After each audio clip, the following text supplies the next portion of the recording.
be doozy.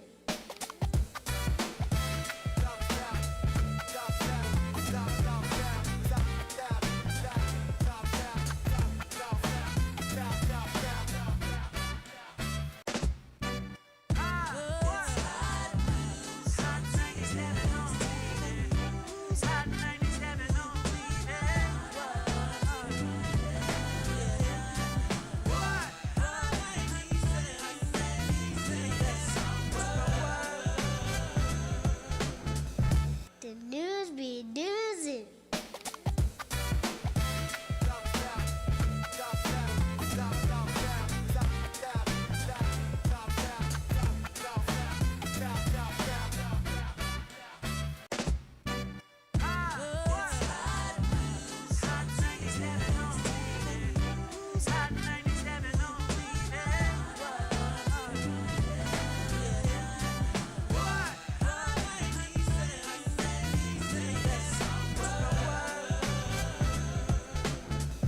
The news be doozy.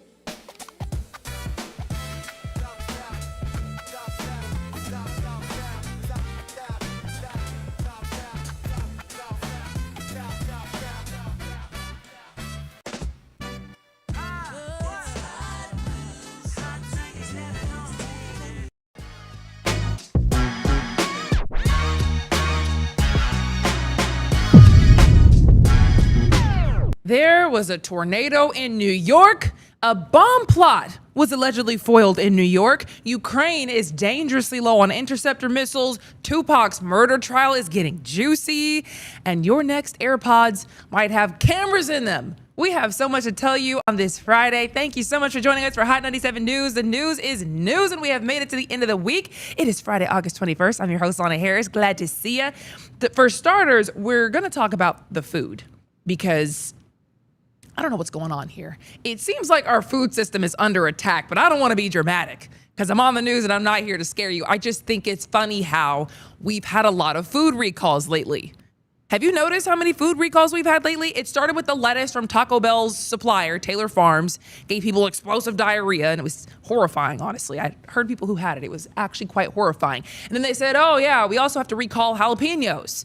Those reached Chipotle and Qdoba because there's a salmonella risk. And then that was expanded to a lot of the major grocery chains, Kroger, Stop and Shop, Target, Trader Joe's, Walmart, Whole Foods, all these grocery chains across 26 states. But the rest of these haven't really been reported. At least I hadn't really heard of all these. Walmart's Better Goods pistachio nut butter was recalled in 19 states because of possible salmonella. Food to Live recalled several green powder products because of possible salmonella contamination. Walmart recalled thousands of market-side tomato bisque soup kits because of possible listeria. Lacnola, lactation granola, was also recalled after the organic moringa powder they use in it tested positive for salmonella, and that one is marketed to breastfeeding mothers. What? And that one is like positive, not even possible. That was positive for salmonella. Publix's Greenwise organic frozen blueberries and whole mixed berries were given the highest risk classification that they can because of possible E. coli. And that highest risk classification means that it could potentially kill you.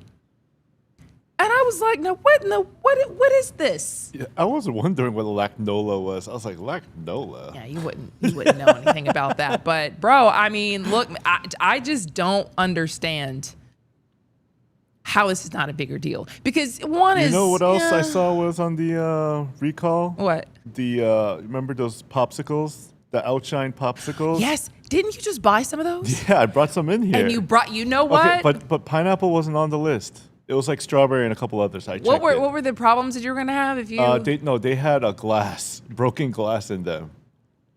You know what? Because my throat's been a little scratchy lately since you brought those popsicles in. I'm not even lying. Okay. I'm not. Boy, yeah, I'll get workman's comp off you if I need to. Okay. Anywho, so yeah, take a screenshot of this or just warn your people because that is insane. Now, we do have some good news. Trump is trying to make beef prices a little cheaper, and we'll see if this actually works or if we just get screwed, because this absolutely can just end up with us getting screwed. But he put this on Truth Social. He said for 90 days, he's going to let more foreign beef enter America without the higher tariff. So usually how it works, I looked this up because, nobody really knows. Usually only a certain amount of foreign beef is allowed in the country. And then after you reach a certain quota, there's a higher tariff tacked onto it. It's supposed to make it more expensive for foreign beef companies to bring beef here, which obviously then helps our American beef ranchers sell their products with less competition.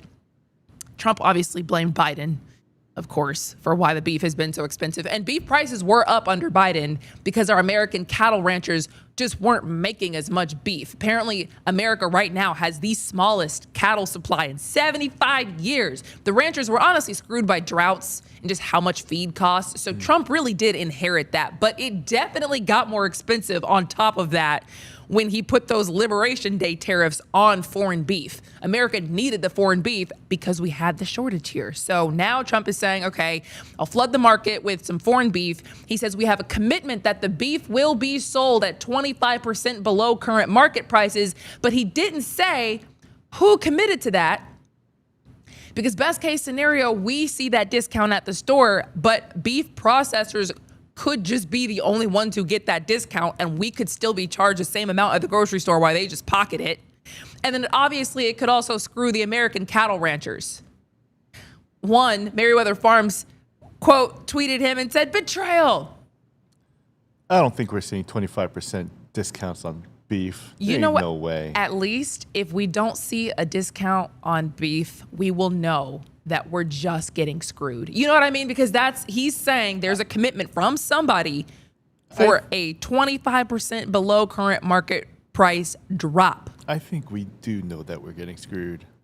Well, this is supposed to help. So we'll see. Now, obviously, Trump is trying to get prices down for Americans ahead of the midterms. So, the cattle ranchers, you got to pick who you're going to piss off these days. You know what I mean? Everybody can't win, but that is what he's doing. And so that is the news. In the meantime, it is time to get to your top stories with the Lana Rundown.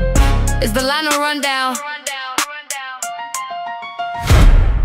Okay, so we are officially out of limbo into this new phase of the war, and it's actually very similar to the first phase of the war. Officials are saying they're moving this into an economic war. So actually they're saying no more active physical war fighting is planned at this point. So we talked about this yesterday. The U.S. says they're doing an economic D-Day on Iran and that they're going to punish any country who buys Iran's oil or really trades with Iran in any way, shape, or form, basically. Officials say they're going to give details on the specifics of what that punishment looks like on Monday, but they're basically forcing countries to choose sides.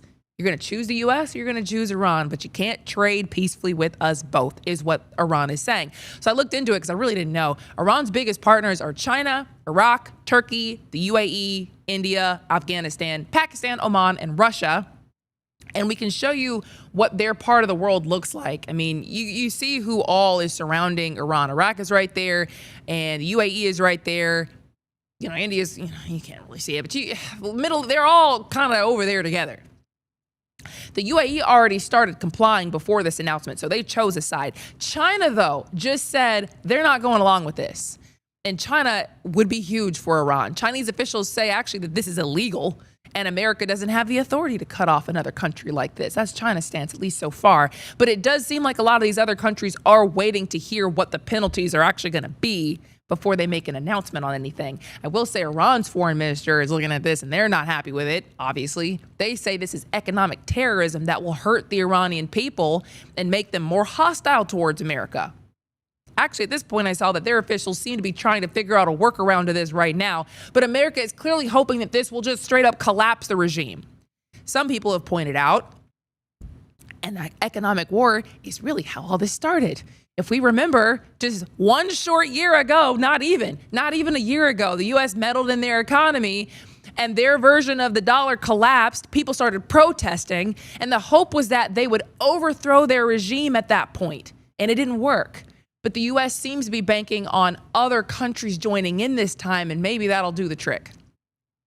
So the U.S. is still prepared for this thing to get hot at any point. I do know that. And we know that because of the second update I have for you, which is that the USS Abraham Lincoln is finally heading home to San Diego. Let's freaking go, boys and girls. Ladies and gents who are out there, thank you for your service, man. So we have the USS George Washington that has officially arrived in the Middle East to replace it. This is just, stock video. It's not the actual situation we have going on out there right now. It's just to give you an idea of what this looks like. So, obviously it seemed like the whole world was talking about the unfortunate conditions the sailors were in. They'd been out there for 9 months. There were allegations of sailors threatening to jump overboard or wanting to end their lives. So it seemed like it was getting very desperate. Their families were reportedly pissed and demanding answers. So now they're coming home, but the fact that they are being replaced tells us that the U.S. isn't just completely backing down and saying, oh, it's just an economic war at this point. They are still prepared for this to get hot again.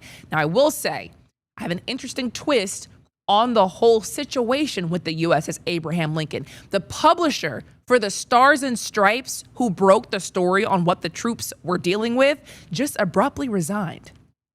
Remember, I showed you this article. His name is Max Lederer, and he's reportedly led the Stars and Stripes for 19 years. But he recently said that his understanding of its mission now differs in fundamental ways from the Pentagon's direction. And he was reportedly facing immense pressure to step down. And what that basically means is, I thought that this is what I was supposed to be writing about. Clearly, the Pentagon doesn't want me to be writing about this stuff. Stars and Stripes is actually a military news outlet. It's partly funded by the Pentagon, and it's supposed to report honestly on military failures. Things like if they have crappy housing or problems with the barracks or, neglected childcare facilities or, just strange or suspect leadership decisions. They're supposed to report on this stuff. But earlier this year, our War Secretary, Pete Hegseth's spokesman, said, actually, the Pentagon is going to reshape Stars and Stripes. We're going to strip away all the woke distractions, and we're going to cover things that focus on warfighting, weapon systems, fitness, lethality, survivability, and all things military. No more of that DC gossip column business. So that's what they really wanted to move Stars and Stripes to. This was clearly not the messaging the War Department wanted. And so some people probably are happy that it'll be less woke, focusing more on lethality, aka killing people, survivability, aka surviving someone else trying to kill them. Other people think that this means it's just going to turn into a propaganda outlet. Whatever. But when you put all of this together, this article and the fallout was probably the last thing the U.S. needed. The U.S. probably needs to keep the strongest posture in front of Iran as they possibly can, because I don't think the U.S. wants this to get hot right now. I don't think they can afford it, to be honest, or at least I think it'd be a huge gamble. And I think that because of what's happening in Ukraine. And that is the next update that we have for you guys. We have finally gotten to this point. It was coming. It was pretty much inevitable. Ukraine has darn near run out of U.S. interceptor missiles. They're said to be running dangerously low on them, and they're getting hammered by Russia right now. So they need the U.S.'s Patriot missiles to shoot down Russia's fastest ballistic missiles. And this is why, during Russia's latest massive attack on Ukraine, Ukraine got to stop most of the drones and the cruise missiles, but they couldn't intercept the ballistic missiles. That's what the Patriots are for. And it's had devastating results. At least 16 people were killed this past time and 40 people were wounded. It hit apartment buildings, impacted a school, kindergarten, a children's medical center were damaged. So this was very devastating for this community. And the Patriots are basically their only defense against the ballistic missiles. And they have repeatedly been getting these ballistic missiles through to Ukraine for weeks. There was another attack actually at the beginning of this month where 24 ballistic missiles were not intercepted. Ukraine says at this point they have 2.5 times fewer interceptors than last year, and Russia's just hammering them. Says that Russia is firing twice as many ballistic missiles a month. Russia's factories are reportedly cranking missiles out at this point, and Russia's clearly trying to take advantage of the fact that they know they're running a little low on these Patriot missiles. In fact, Ukraine is saying that Moscow is working toward this huge coordinated attack, and they could fire as many as 200 missiles at once, and that would be specifically to overwhelm the defenses that Ukraine still has. Ukraine's Air Force even just stopped announcing details on how many ballistic missiles they've intercepted, because they used to say, oh yeah, all these missiles were fired and we've intercepted X number. But, you know, a headline after headline of 28 missiles fired, 0 intercepted, it's crushing morale out there.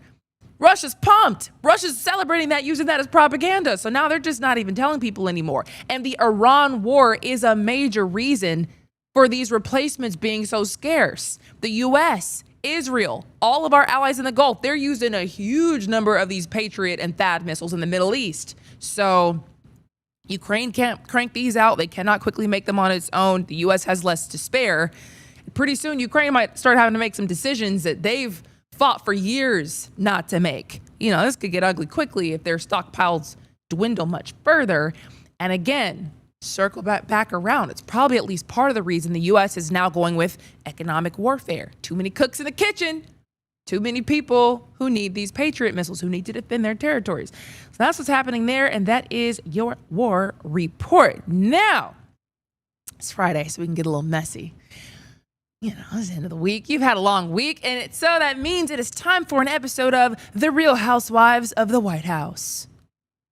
Dang, Will, that's where you're supposed to. Darn. Okay. You guys aren't going to believe this. I've actually fought all week to not talk about this story, but it's just gotten so big, I can't help myself. So First Lady Melania Trump was dragged out of wherever she's been after rumors started going around about Trump's questionable relationship with his aide, Natalie Harp. So here's now Melania holding hands with Trump, as they almost never do. In fact, she's usually seen swatting his hand away, but not this time. This time they were in lockstep, and she came out and said, "Oh, I heard the people missed me." Good afternoon. I heard you missed me. Here I am. Here I am, girl. We want to know if you know about the aide, the other woman who's been flying around the world with your husband. So I got my little cup of tea, and we're just going to talk about this. So the world probably wouldn't have even noticed who her husband may or may not be dabbling with, but it was exposed by Georgia Senator Jon Ossoff, who dragged it into the spotlight in a very messy campaign speech. See, he doesn't want to do the job.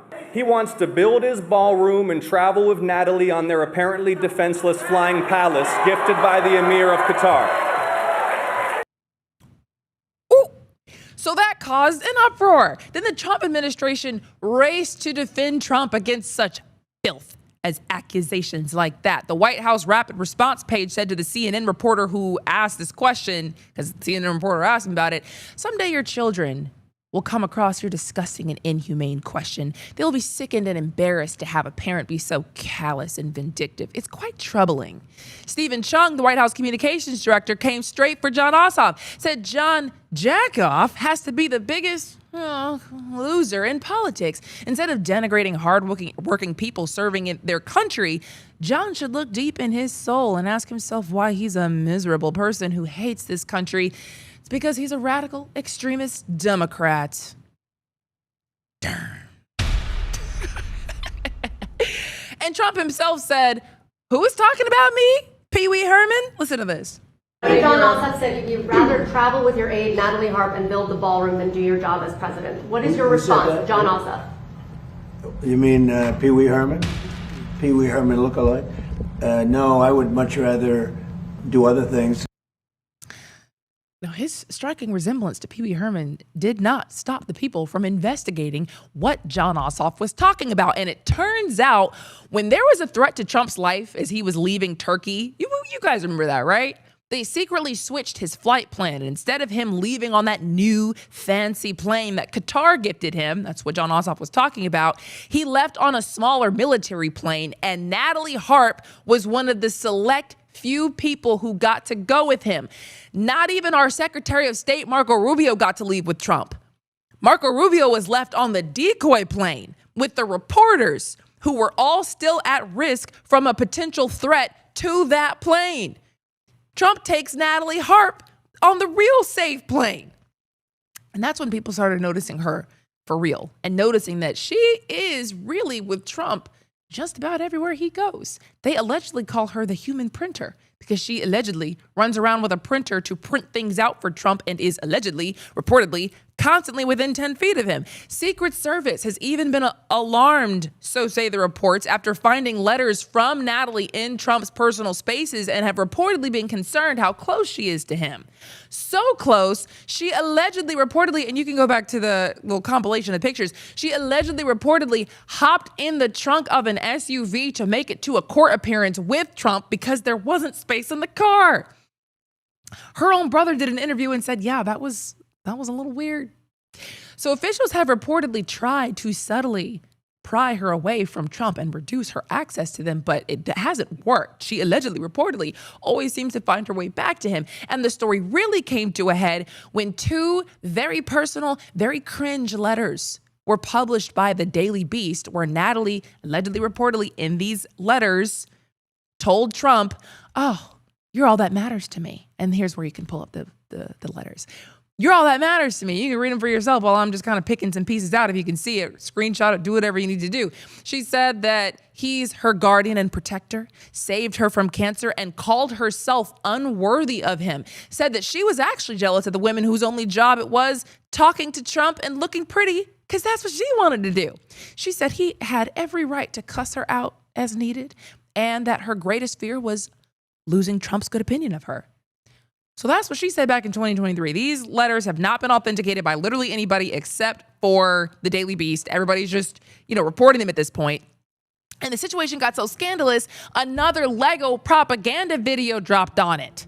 And it showed presumably Melania singing about why Natalie is so close to Trump.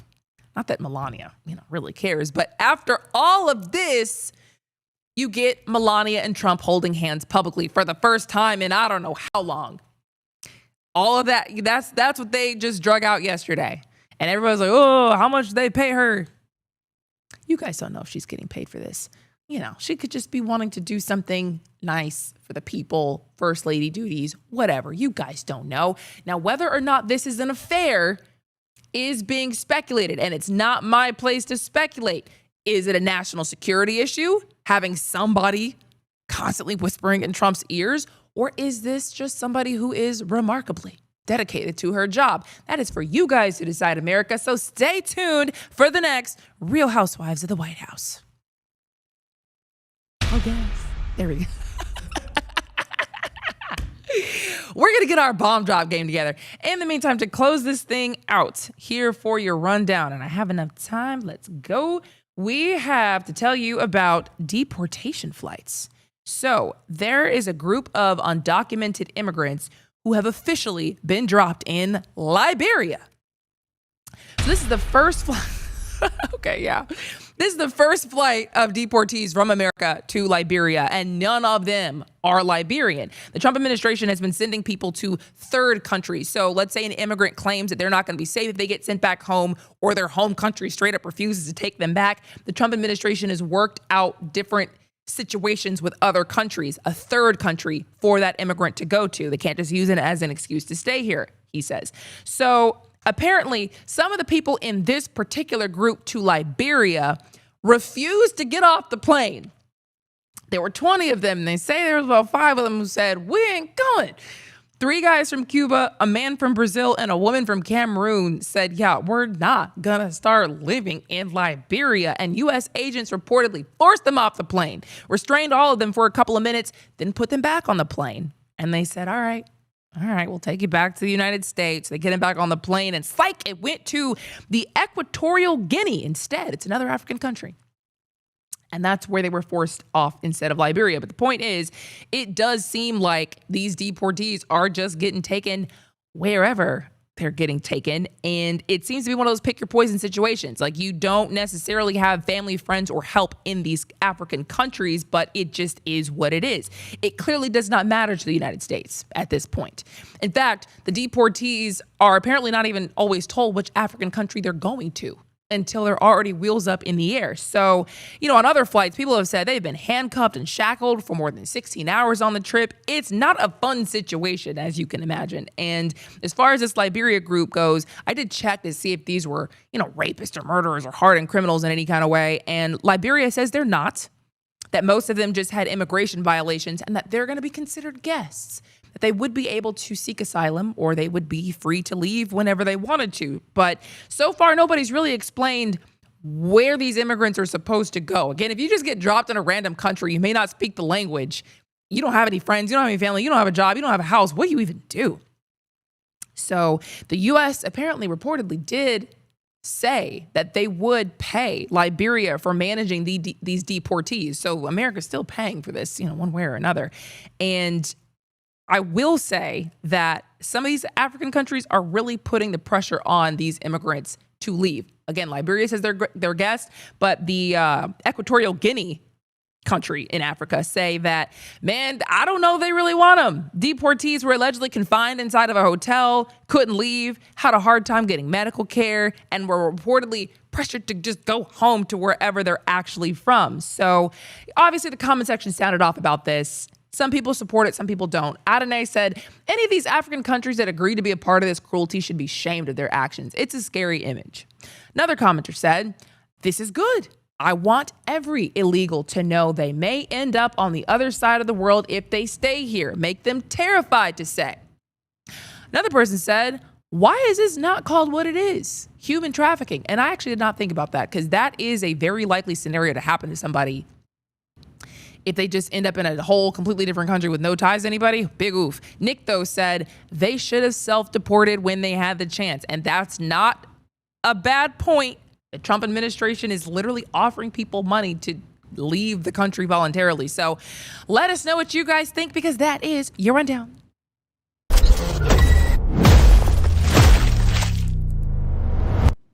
Like those bomb drops? Every time I thought you were going to do it, you didn't. I'm like, Well, I got to figure out the logistics of that. We'll get it together. Next time I do one of those Real Housewives things, we'll get it together. But anyway, crazy situations. Yeah. I mean, imagine just being deported to a country where you have no idea what's up or down. You don't know the language, you don't know the people, you don't know anybody there. You don't know the food, you don't know the climate, and all of a sudden that's where you're stuck. The climate too, that's right. And then what, do you have like a book bag? Do you have anything? Because the times I've seen videos, they've kind of just been like, if you're shackled, did you get a whole care kit? No. Or you just dropped in another country and said, good luck? Yeah. When ICE are picking up people, they're not saying, oh, let's go to your house and get all your stuff first. But you know what's interesting? I hear that when they get dropped in these other countries, they do end up finding their way back home. Because what's worse? Having absolutely nothing, or maybe having your life put in danger, but at least you know people and the culture, and you might have a house to go back to.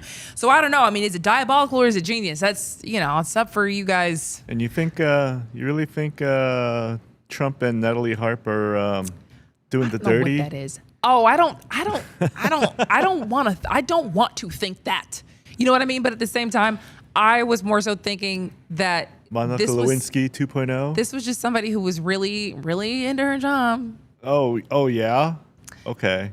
You could be obsessed. Some of these people are literally obsessed with Trump. That's what I thought. She's just some super Trump obsessed person who might just really want to be around this man. Or, all the reports are fake and they're just getting us all in a tizzy over absolutely nothing. But that's true. It's not a good look. No. When she made it on the safe plane back from Turkey, and freaking Marco Rubio was on the decoy plane. She's got status. The reporters were also like, so you just left us in danger too? Oh, yeah. And that's why they're saying, what's her name? The House Secretary quit because she was left on the plane and she didn't Wow, dang, man. Yeah. Well, we have to leave right there. We'll be right back after this break.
be doozy.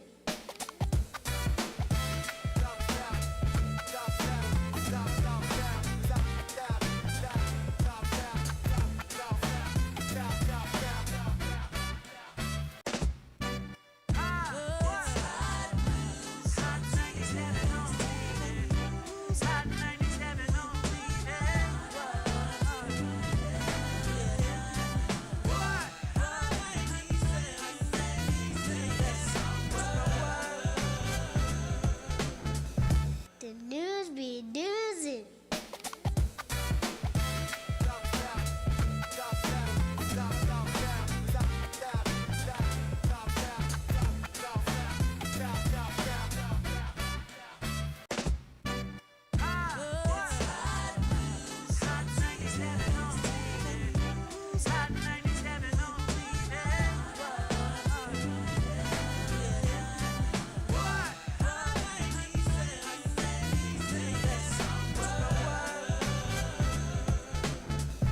The news be doozy.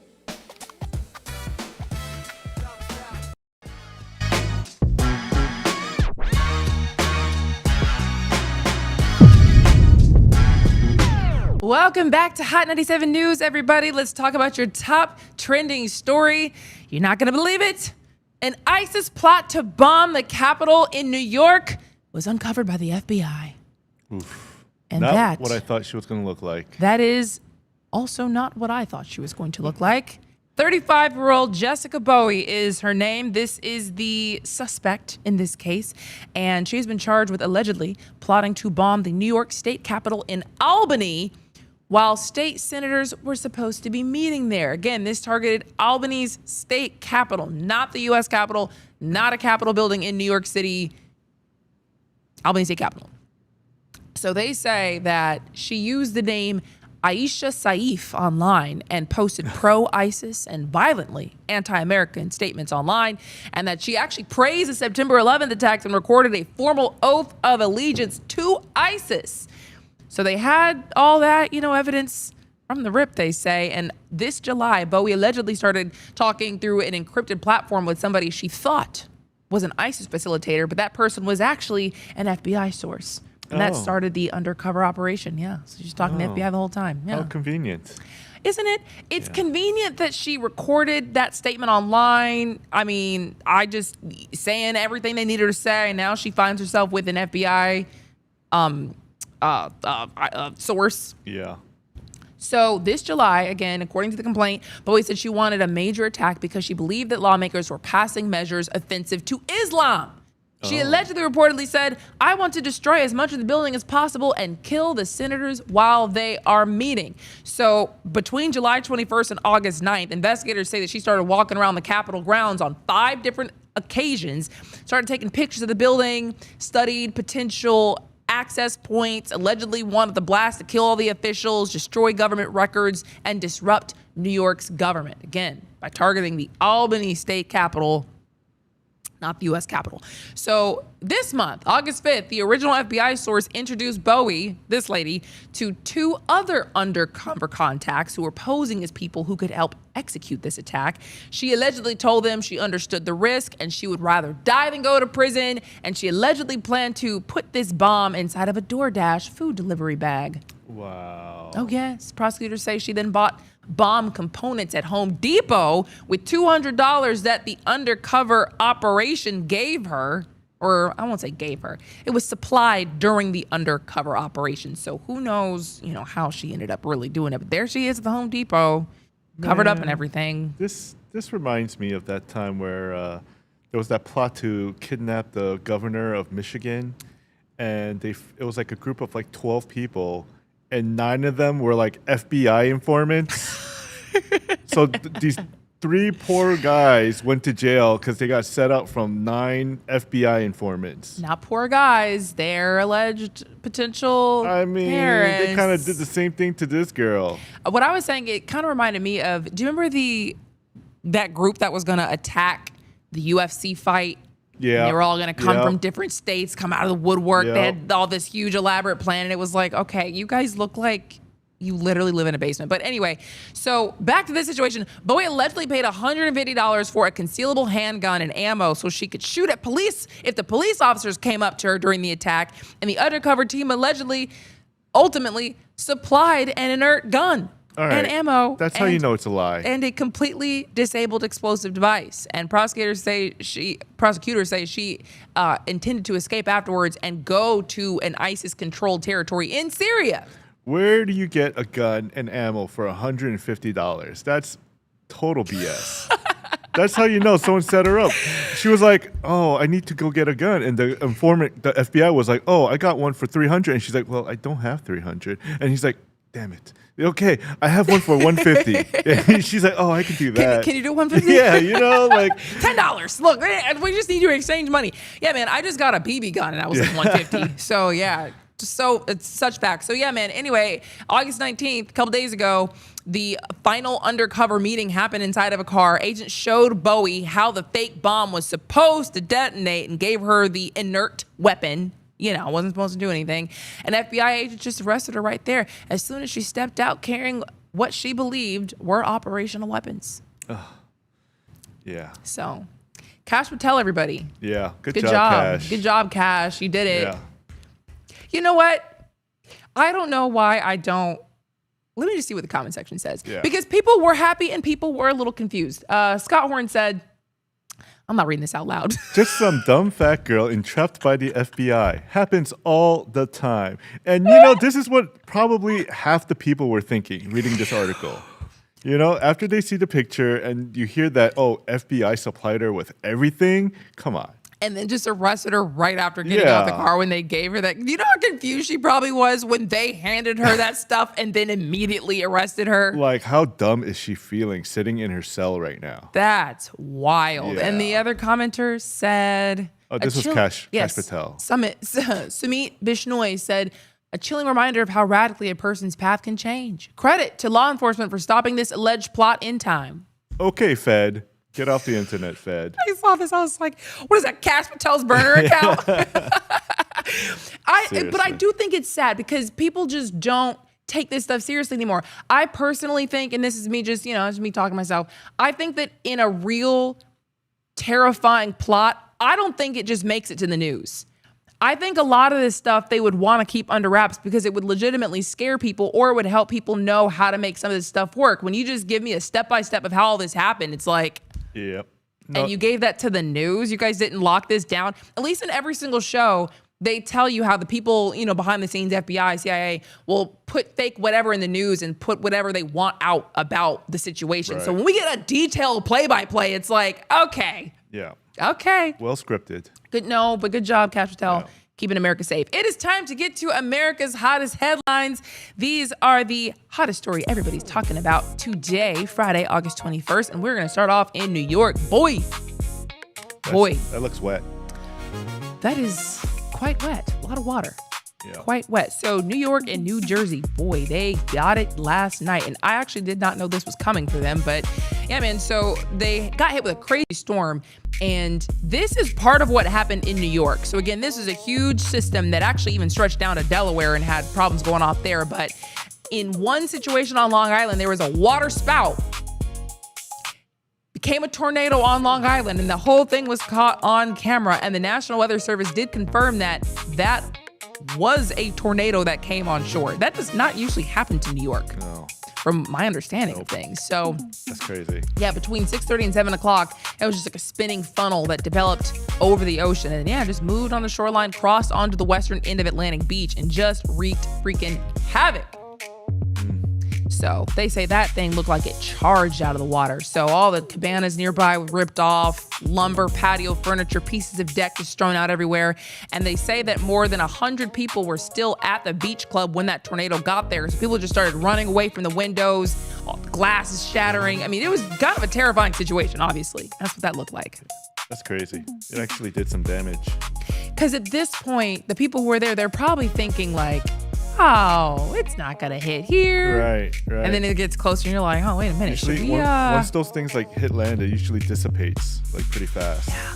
Yeah, it's a miracle they weren't hurt more. But they do say that the tornado destroyed or seriously damaged 50 cabanas at the Sun and Surf. Or Sun and Surf, I know. Yeah, Sun and Surf. Come on, Sun and Surf. Anyway, they say that there were only minor injuries from that. But then again, you had what happened as it moved into the other areas. And then you saw that whole area inundated with water. And they say in New Jersey, boy, New Jersey was just swamped. They say they actually had to rescue like 69 people. They say the storm dumped about 2 inches of rain in a short burst. And so they say that rainfall potentially came down in some areas at rates of 2 to 4 inches an hour. So water just rose faster than people could really figure out what was going on. 1 second it's raining, going down the road, and now I'm just stuck. Crazy situation. So they got people, wading through knee-high water. Well, not him, but they were in knee-high water in some cases. And yeah, man, no deaths, no major injuries. That's the good news. But boy, oh boy, New York got it last night. Speaking of New York, got it last night. Did you see the video of that Corvette crash? Crazy. This is actually what I woke up to. This is the first video I saw when I woke up this morning, and I was shooketh. So they say that a Corvette was speeding. It's always a Corvette speeding. Speeding Corvette caused this early morning crash in Manhattan. This happened in the Inwood neighborhood, if you're familiar, and it sent a Mercedes SUV flying into a storefront, threw a pedestrian into the air. Whole thing was caught by multiple surveillance cameras, then everybody around. Nobody's dead here. That's why we can show you this without blurring it. So you're not watching anything like weird going on right now. But they say around 5:30, 6:30 a.m., police say the Corvette was racing. And then it slammed into the Mercedes, and witnesses say, Corvette was already just kind of driving recklessly all over the place, doing donuts in the neighborhood before then. So it was already annoying for the people who were out there. But then they say that crash launched the Mercedes off course. That tore into a parked moped and other cars, and then crashed into that storefront on its side. And that's what that looks like.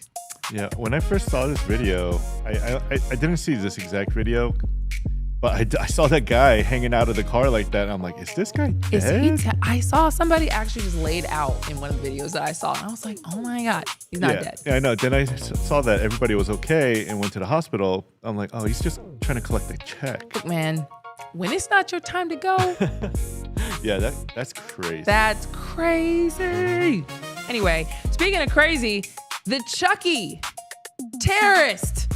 I can't call him a terrorist on the news, but the suspect has been identified. Now, has he been caught? Because the last time I checked, which was earlier this morning, he hadn't been caught yet, but we did get more videos of him. So Philadelphia police say they know who this is. They say he's a 22-year-old man named Zymir Hughes, and they have an arrest warrant for him at the very least.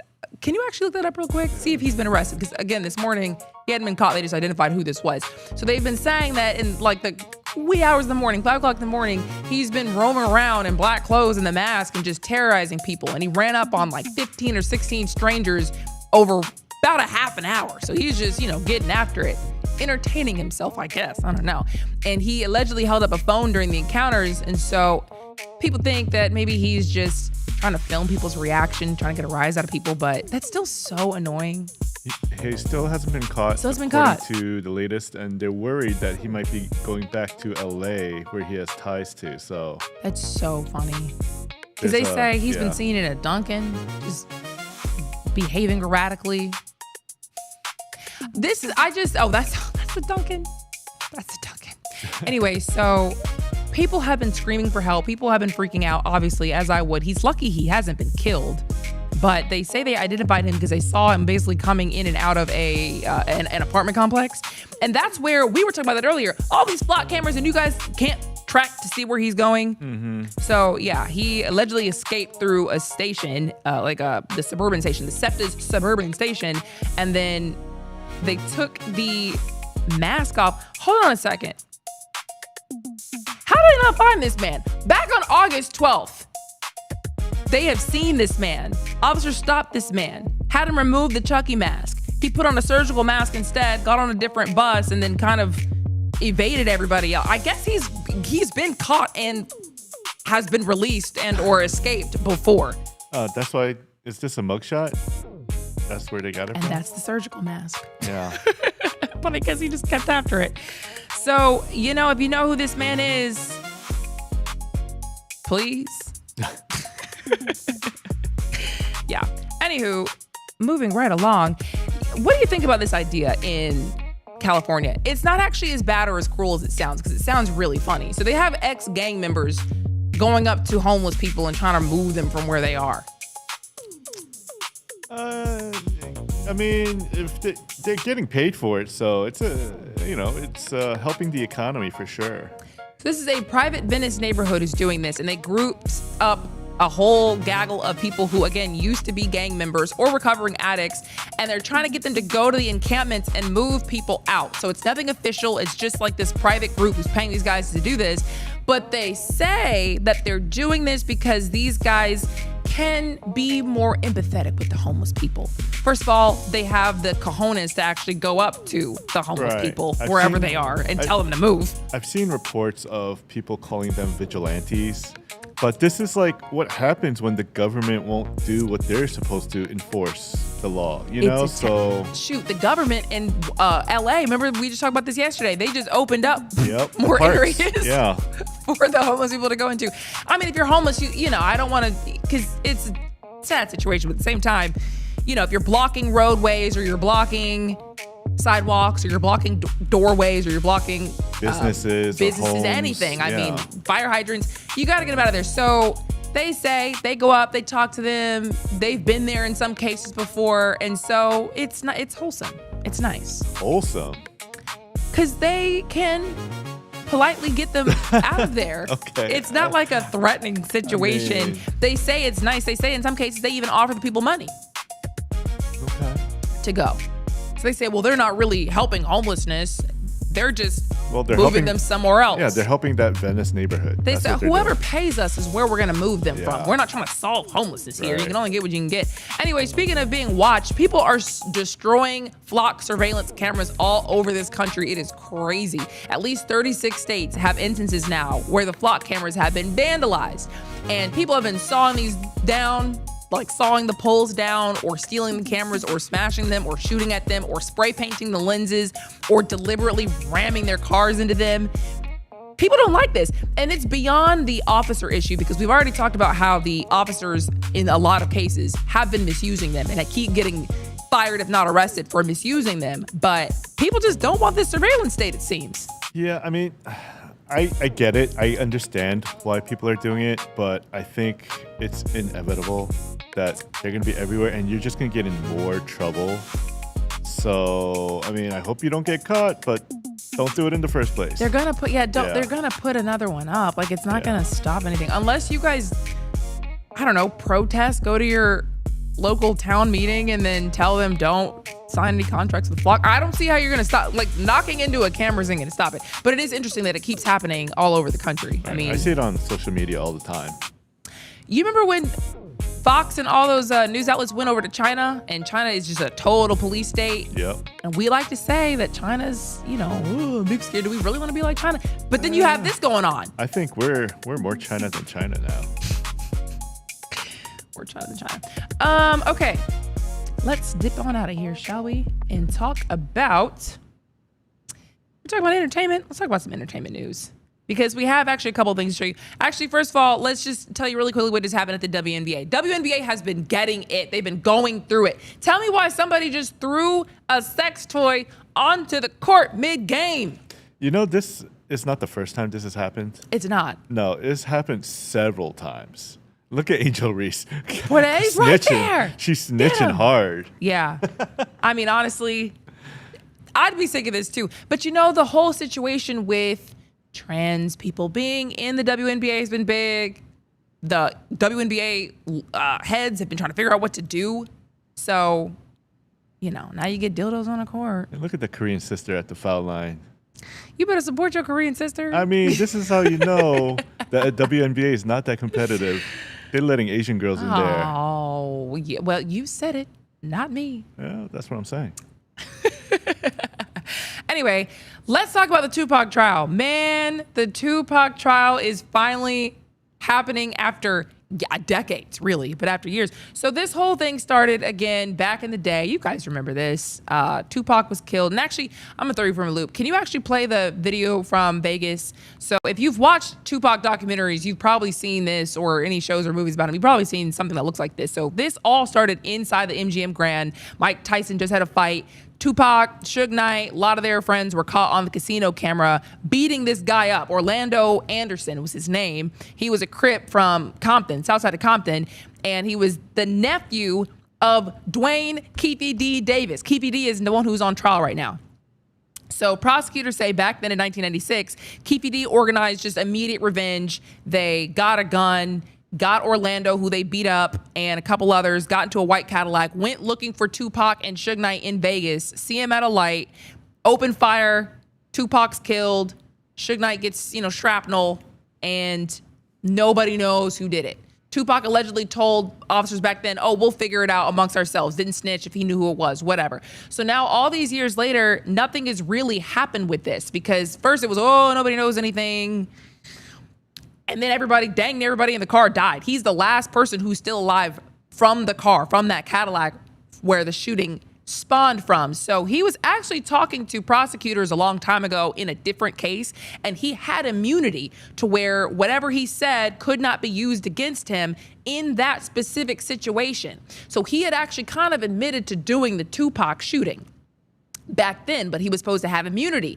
Fast forward a couple years later, he's going on talk shows, he's writing books, he's, getting involved in all these public facing things and talking about it. Project King, thank you so much. He's talking about it. And so now they're saying, okay, so you're literally just admitting to the whole thing publicly. Your immunity was for the investigation you were helping out with, not to just go to the streets and just admit absolutely everything in public. So that's what this is stemming from. They've tried to get this court case tossed out a bunch of times, hasn't worked. Here we are now at the actual trial. So yesterday we got some actually pretty interesting video from it. And the first one we're going to show you is, which one's the first one, Will? We got the prosecutor's opening statement. The prosecutor's opening statement. And this is kind of what I was just talking about. Here's what they said.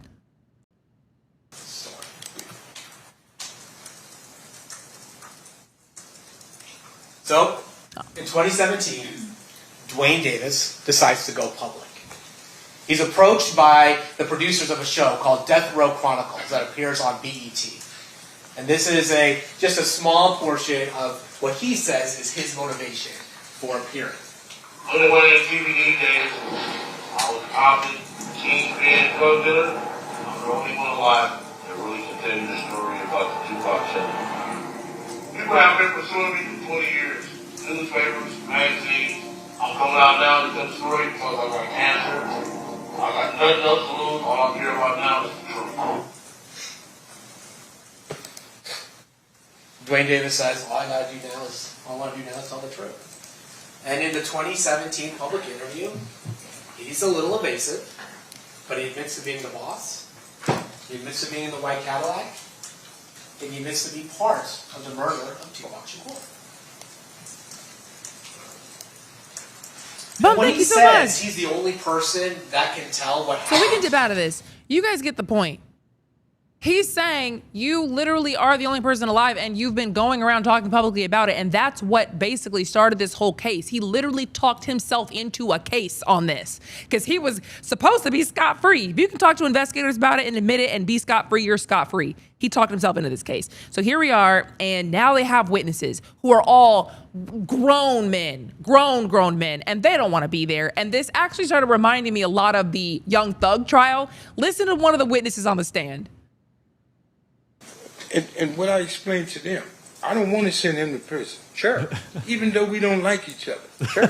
Look at the. I don't want to send you to prison. I don't want to send you to So prison. that's why I'm here where I'm at and where I am, because I changed my life. I'm raising my grandkids, I'm teaching them never to be like their papa, and here I am explaining to people what I used to be, and I'm not proud of that. I'm not proud of that at all. This is literally the 2026 version of the Young Thug trial. Yeah. It really is crazy. So that is what's been happening, and the trial obviously is still going on. I don't know how he judo rolls this. Well, I do. The defense is basically saying he's a talker, he's full of poo, he would say anything, he just wants attention. They're trying to like just gas it up in the sense of he was just talking to make a quick buck. He wasn't being serious, XYZ. So we'll see what happens. Tupac fan? I was Biggie. I see you guys, a lot of people have been waiting years, decades for closure on this. So we'll see what happens. And also, Super Duper C, appreciate you as always. Can you give him a little? Anyways, what do you think about this? Apple might start giving you guys headphones with cameras in them, but it's not a situation where you're supposed to use the camera. It's so that AI can see where you are. I don't know about that. These would be eyes for Siri. That's like the flock cameras when they said they're only going to be used for license plates. Only going to be used for the purposes and that help the community. And they can't even get the license plates right. I know. So here's the idea. You could look at an object and ask Siri, what is that? Or how do I use this? And the cameras would send that visual information to Siri. But obviously that would mean Siri's just making a map of everything you have, everywhere you go, everyone you know, everything you do. Boy, I mean, these people are just shameless about it.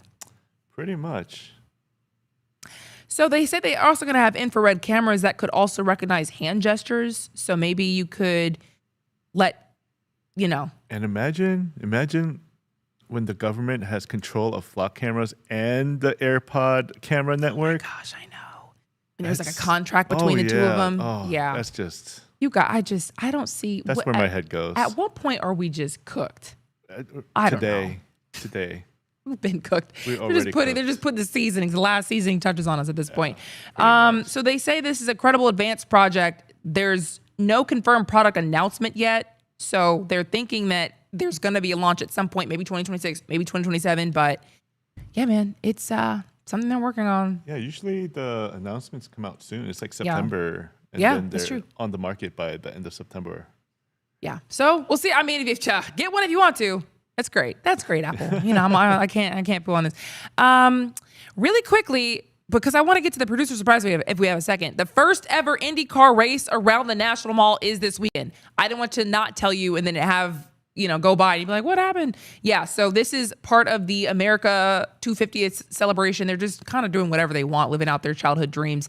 That's going down August 22nd to August 23rd. Sunday's race is going to air live on Fox. It is a 1.7 mile Freedom 250 Grand Prix track. So there you go. Happening this weekend. So what do we have for the producer surprise? Do we have time? Sure. We got like 20, 30 seconds. Yeah, this happened in New Zealand when this farmer's sheep started fighting his goose. And you would think the sheep would have this handled, but why did you want to show this? No, nobody was hurt. But the goose ends up winning. What am I watching right now? Goose. If you don't get up and stomp that goose, I think he's done. Oh, well, great. Now we got to show you animals bullying each other. Have a great weekend. We got to go. We'll see you next week.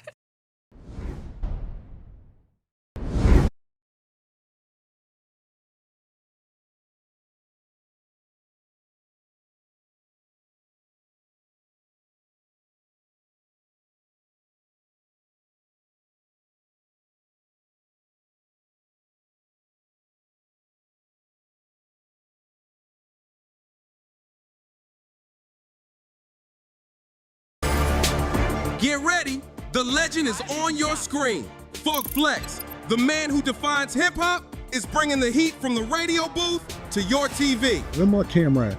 That's my camera? All right. The biggest beats, the hottest freestyles, and that classic Flex energy. Bars are back. Now in your living room. Don't just hear it, watch the movement. Funk Flex, now on Hot 97 TV, Mondays and Fridays at 7:30 p.m. The voice and attitude you love, now